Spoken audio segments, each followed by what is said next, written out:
Hello, differentiated reading teachers. The purpose of the screencast is to share really a revised, modified version of some Elkonin boxes that you can be using in your differentiated reading groups. This would be for words that you're using during the dictated portion of your lesson. So for example, if you're teaching CVC during that dictated portion when you're writing the pattern words, or if you're teaching vowel, consonant, E, again using the Elkonin boxes to really orthographically map those dictated words. So I'm going to show you just a quick visual of what this looks like. Some of you may have already viewed this and have access to it via Google Docs, so I will share that with you now. And as you can see, it has on here the sound or sounds of focus, words of focus, and then the Elkonin boxes below. So the purpose behind it would be to really specify the sound of focus first with students, map the words below orthographically, and then rewrite the words up top, allowing students to reread the words that you mapped towards the end. So I'm going to just do a quick example using 2 words. You may use up to 5 when you're really in it in your lesson during the dictated portion. So I'm going to just use the short A example for mine this afternoon. And so I would start by saying, with students reviewing, okay, let's review what sound we're working on. We're working on the short A. What sound does the short A make? Ah. After that, I would encourage students to write the sound on their sound of focus in their box. And again, encouraging them to say what sound? Ah. Moving on. So this is where I would move down to the Elkonin boxes below, starting here. And I would give a word of focus for today's lesson. So I might say our first word that we're going to map is the word cat. Finger stretch the word cat with me. K-a-t, cat. How many sounds? 3.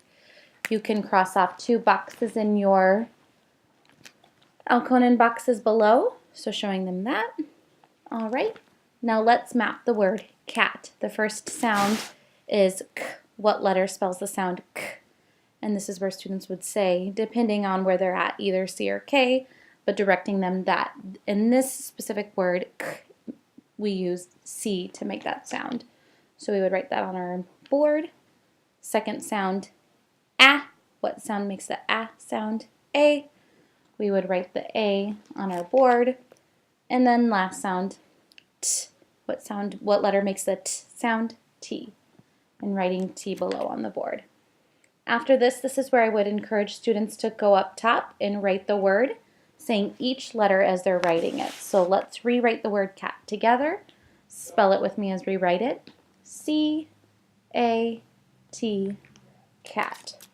So I would have my word written here.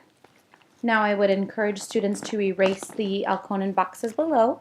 So you can see that's blank, so I can move on to my next word. I'll do one more just at a quicker pace this time. Our next word is bat. Finger stretch the word bat with me. B-a-t, bat. How many boxes do we need? 3. Cross off 2 boxes. What letter spells the first sound B? B. What letter spells the second sound A? A. And what letter spells the third sound T? T. T. Right, T. And again up top, I would have my word bat mapped below. Encourage students to write the word bat up top, spelling it as you write it, B-A-T, bat. At this point, you could encourage students to either chorally read the words that you've written together up top. You could encourage them as an exit slip pointing to an individual word for each student. You could kind of change that up to fit the needs of your groups for that. So again, just to wrap things up, the purpose of the screencast was to introduce a modified version of Elkonin boxes and what that can look like in your differentiated reading groups. If you have any additional questions, please let me know. I'd be happy to come talk through it more together. Have a great afternoon.